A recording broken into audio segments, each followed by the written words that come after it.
Bonjour à tous et bienvenue sur Shell Mécatronique. Aujourd'hui, on vous propose de vous montrer comment fonctionne un moteur pas à pas. Voici le moteur pas à pas et voici le module qui va permettre de piloter ce moteur pas à pas. Alors, pas à pas, pourquoi? Parce que lorsque le moteur va tourner, il va prendre plusieurs positions angulaires et chaque pas correspond à une position angulaire. Alors, on vous dit tout de suite aussi que la précision du moteur varie en fonction de son nombre de pas.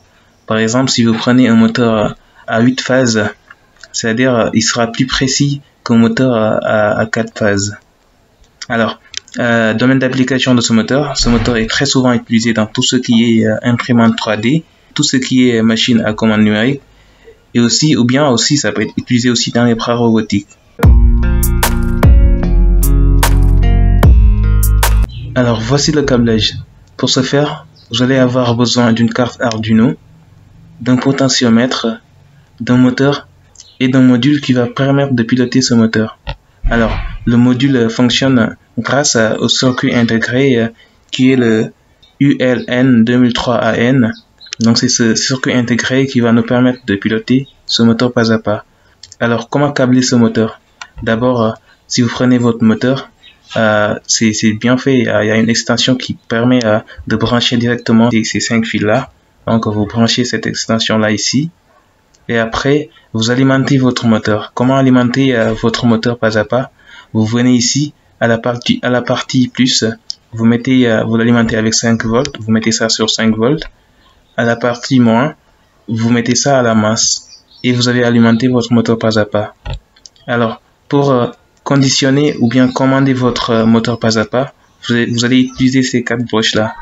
Donc IN1, vous branchez ça sur 8, IN2 sur 9, IN3 sur 10 et IN4 sur 11. Et après, vous branchez votre potentiomètre.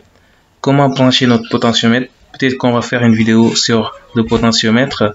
Alors, le potentiomètre, là, vous branchez le moins du potentiomètre sur ground et le plus du potentiomètre sur 5 volts. Et l'autre, vous branchez ça sur A0.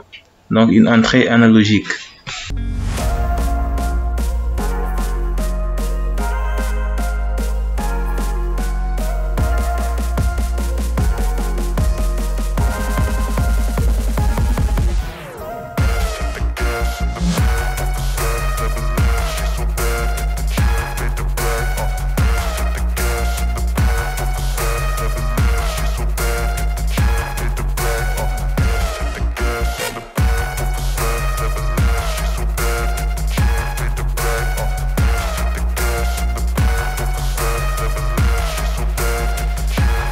A few moments later.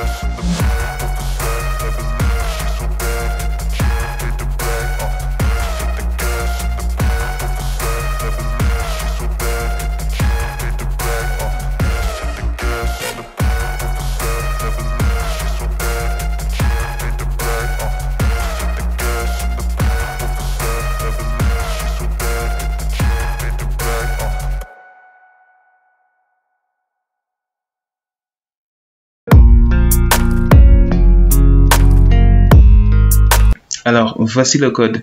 Pour avoir ce code, il va falloir venir sur Fichier, Exemple, descendre un peu.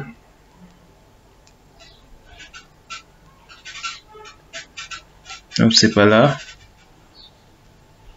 Hop, c'est là. Stepper et descendre jusqu'à Stepper Speed Control. Donc, on clique sur ce code là. Et là, vous n'allez pas changer grand chose. Donc, là, je vous mets en commentaire tout simplement quelque chose pour que vous compreniez. Donc, là. Mais avant, il va falloir télécharger la bibliothèque stepper.h. Donc, comment? Donc, vous allez sur Outils. Donc, vous venez sur Gérer des bibliothèques. Après, vous cliquez là. Et après, il y aura une fenêtre qui va s'ouvrir. Et là, vous tapez stepper.h. Après, vous téléchargez cette bibliothèque-là. Après ça, il va falloir inclure la bibliothèque stepper.h. Et là, dire combien de pas va faire notre moteur. Et après ça, donc on nomme notre moteur MyStepper. Et ça veut dire que donc ce qui suit, Stepper Revolution 8, 9, 10, 11, ça signifie que la broche IN1 va être branchée à la broche 8 et ainsi de suite jusqu'à 11. Et là, à la partie void setup, on met rien. Hein. À la partie void loop, là, on va lire le capteur. Comment on va lire le capteur? On va lire la broche A0. Donc A0, c'est le signal de notre potentiomètre. Et après, il va falloir lire les valeurs du potentiomètre de 0 à 100. Et après ça, il va falloir contrôler la vitesse du moteur par le potentiomètre. Donc après, vous téléversez votre programme. Donc vous téléversez. Et après, donc vous voyez ce qu'on a. Donc vous voyez le résultat. On peut contrôler notre moteur par notre potentiomètre. Donc c'était tout, on vous remercie et n'oubliez pas de vous abonner et d'activer la cloche de notification pour ne rien rater de nos prochaines vidéos. On vous remercie.